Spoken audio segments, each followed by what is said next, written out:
नागपूर जिल्ह्यातील विहीरगाव येथून एक अत्यंत दुर्दैवी घटना समोर आली आहे।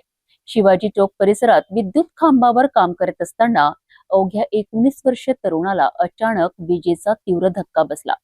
तब्बल 20 फूट उंचीवरनं खाली पडलेल्या या तरुणाचा उपचारादरम्यान दुर्दैवी मृत्यू झाला आहे। या घटनेमुळे परिसरात हळहळ व्यक्त होत आहे। मृत तरुणाचे नाव प्रज्वल मनोज भोसले असून त्याचे वय अवघे 19 वर्ष होते।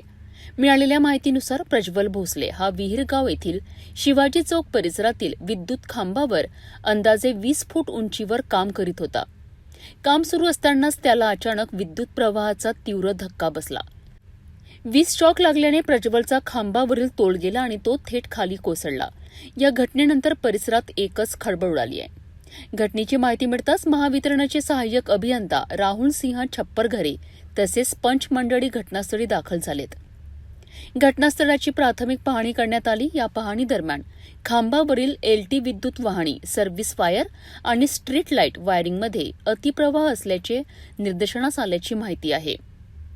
गंभीर जखमी झालेल्या प्रज्वल भोसले याला तातडीने उपचाराकरिता रुग्णालयात हलविण्यात आले, मात्र उपचार सुरू असतानाच त्याचा दुर्दैवी मृत्यू झाला। या घटनेनंतर महावितरण विभागाकडून पंचनाम्याची कारवाई पूर्ण करण्यात आली आहे। तर या प्रकरणी हुडकेश्वर पोलीस ठाण्यात अकस्मात मृत्यूची नोंद करण्यात आली असून पोलिसांकडून पुढील तपास सुरू आहे।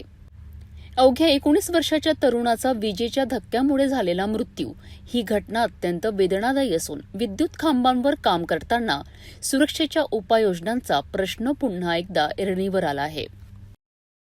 विहीरगावच्या शिवाजी चौक परिसरात घडलेल्या या दुर्घटनेत 19 वर्षीय प्रज्वल भोसले याचा उपचारादरम्यान मृत्यू झाला आहे।